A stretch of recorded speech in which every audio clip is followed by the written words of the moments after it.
Seminal retention is often associated with a more harmonious face, although this idea is among the most debated and controversial regarding this practice.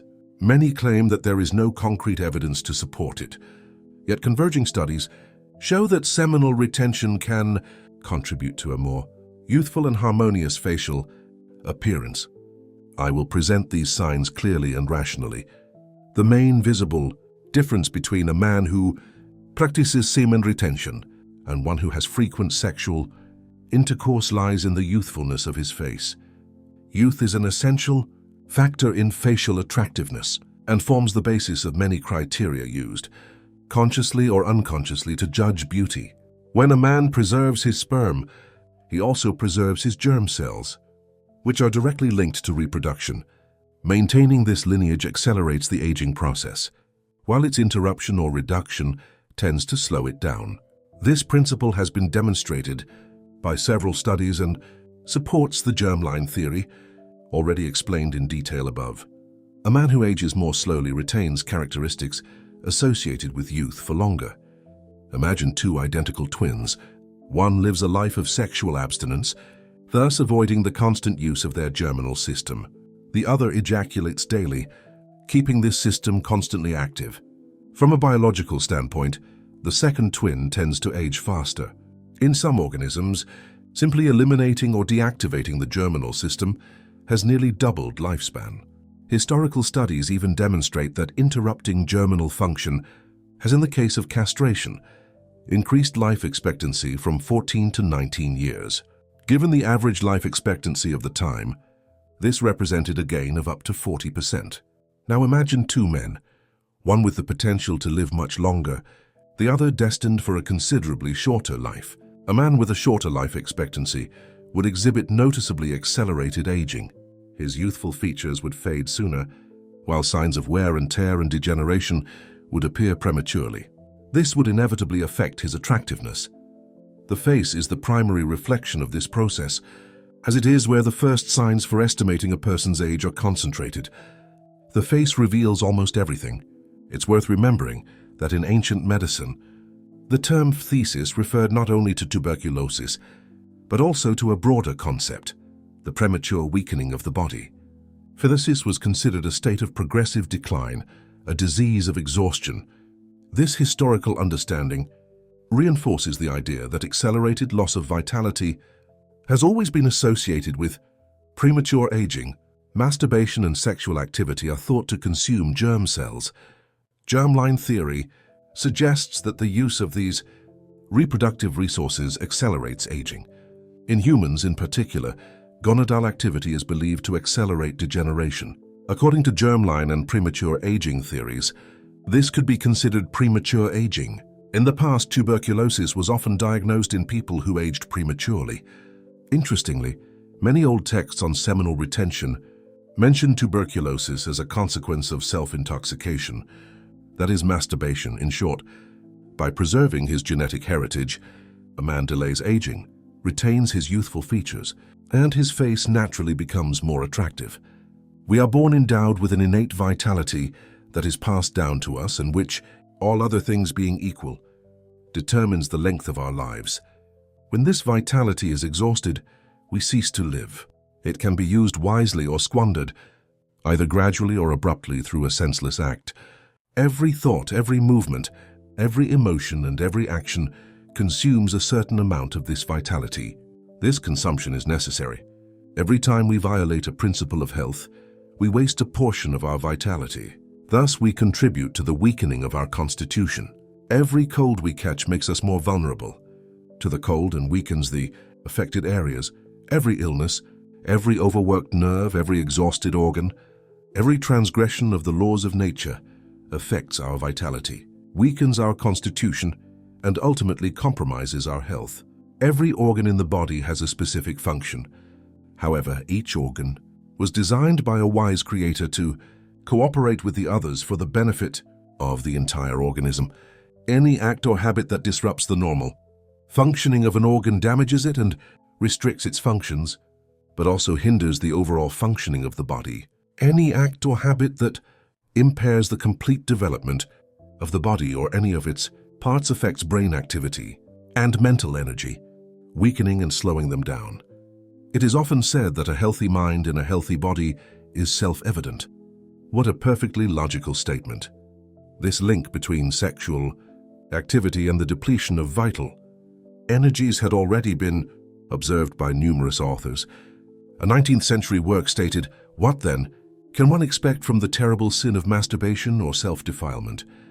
It is precisely at the moment when nature imperatively demands every element of its sustenance and maintenance that the greater part is exhausted and lost.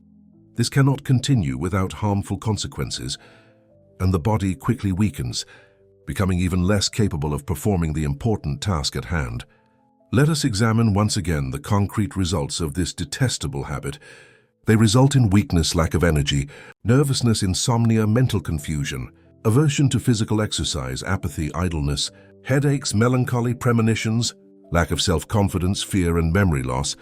How then, I am asked, can we hope that nature will function under such unfavorable conditions? Sleep, that great restorative whose effects act like incantations on the body and mind, fails to calm or invigorate the body of the unfortunate oranist who, on the contrary, suffers from agitation and fever. So many debilitating obstacles. Physical exercise, so necessary for youth, is partially or totally neglected by the victim. At the same time, the activity and vitality of the mind, so essential for animating and driving the works of nature, are lifeless, apathetic, and morose. The consequence of all this is that if the unfortunate victim escapes the immediate punishment resulting from his excesses, he becomes a man. But their vital organs are already weakened and on the verge of succumbing to the claws of disease, whatever form it may take. And if one considers how mere inattention and negligence can unleash this terrible affliction, how much more certain will be its effects on those who, through self-mutilation, have weakened and debilitated every part of their divine body. Let everyone, in all aspects of life, remember this great truth. Nature severely punishes those who mistreat her. If you show moderation and restraint, obeying her laws and respecting her imperatives, she will be your guardian and protector. In case of illness or accident, she will be the first to restore your health and happiness. But if you mistreat it, not only will it likely be unable to defend you in the event of an attack, but it might even be the first to passively succumb to the first vital emotion that assails you. May humanity, and especially its youth, cherish the greatest treasure that Providence can offer, and then pass on this same robust health to their descendants. Another major advantage of preserving testicular secretions lies in the increased capacity to invest in the development of male secondary sexual characteristics. It is important to understand that these characteristics represent a considerable investment for the male organism. In fact, this could explain why men tend to die younger than women. The primary energy expenditure associated with male characteristics lies in muscle mass. Developing and maintaining muscle tissue is a costly process, and because men naturally possess a greater amount of lean muscle mass due to testosterone, their bodies burn more calories daily to maintain it. The increase in testosterone, which fuels masculine behaviors such as aggression and libido, also represents a significant energy expenditure for the body. It is often overlooked that maintaining high testosterone levels is extremely energy intensive, and that high levels induce greater oxidative stress than low levels. The impact of testosterone is considerable, and while low testosterone levels are also harmful, an excess is generally more degenerative. This phenomenon is observed in biology, where males frequently suffer from degeneration during the mating season due to excessive gonadal activity and high testosterone production. Conversely, low testosterone levels are much less harmful, resulting in only minor effects, such as slight bone loss. If testosterone is a burden, one might wonder why men with high testosterone levels are more valued and often considered more attractive. This is because a man who naturally develops superior characteristics possesses abundant vital energy, allowing him to maintain them. In other words, his high testosterone level is a determining factor. The test indicates that his body is robust, enough to withstand the effort required to developed these characteristics, and that he is therefore healthy, strong, and an ideal candidate for reproduction. People born with a more fragile constitution do not develop masculine characteristics to the same degree, simply because their bodies cannot dedicate the additional resources needed for these traits. A weakened body may need more energy in the summer, particularly for its cells, blood, and organs.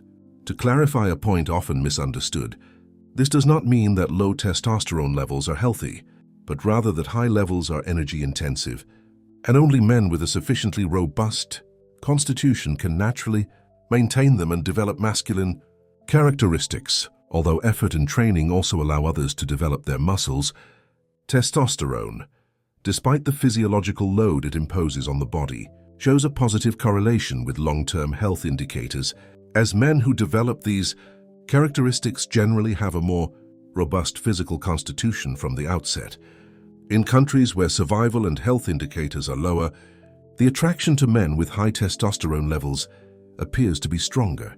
Conversely, in countries where health and longevity indicators are higher, this attraction appears to be weaker. This finding comes from cross-cultural studies comparing preferences for men with high testosterone levels to national longevity data. It is also interesting to note that populations with lower average testosterone levels tend to have greater longevity, while those with higher average testosterone levels tend to have a shorter life expectancy. Similarly, if we consider two twins, one of whom ejaculates while the other abstains, the one who conserves his reproductive energy will contribute more to the development of his secondary sexual characteristics, while the one who produces less secretion will become more feminized. There is no conclusive proof, but much evidence suggests it. Historically, it was known that castrated men who did not produce testicular secretions developed greater femininity. In some historical accounts, indigenous communities assigned a feminine role to a chosen man, and through practices such as repeated ejaculation, he could become more effeminate, both physically and morally. You may notice that some men around you seem very masculine, even more attractive than average. It's often forgotten that developing these masculine characteristics requires considerable energy. The increased investment in reproduction stimulates testosterone production, which in turn promotes the development of masculine traits, drawing energy from the reproductive system and sunlight. The more one invests in reproduction, the more energy one expends and the faster one ages. Many ancient writings attributed a man's youthful yet aged appearance to the consequences of excessive sensuality. Although this view is no longer widespread today, much of the biological data mentioned earlier supports it. Ejaculation outside the body results in sexual dysfunction.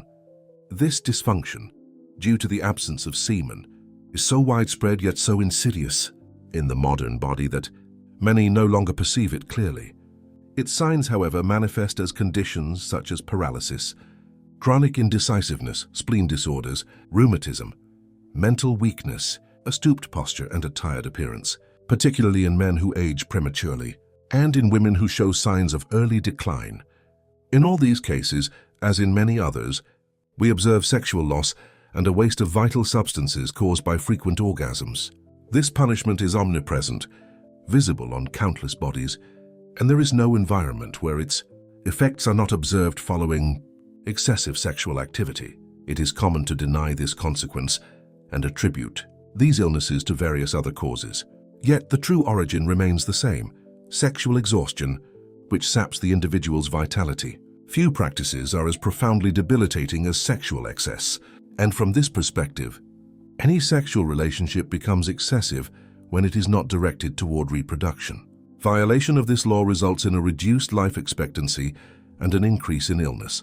It is essential to understand that any practice that shortens life also accelerates the signs of aging and the loss of beauty.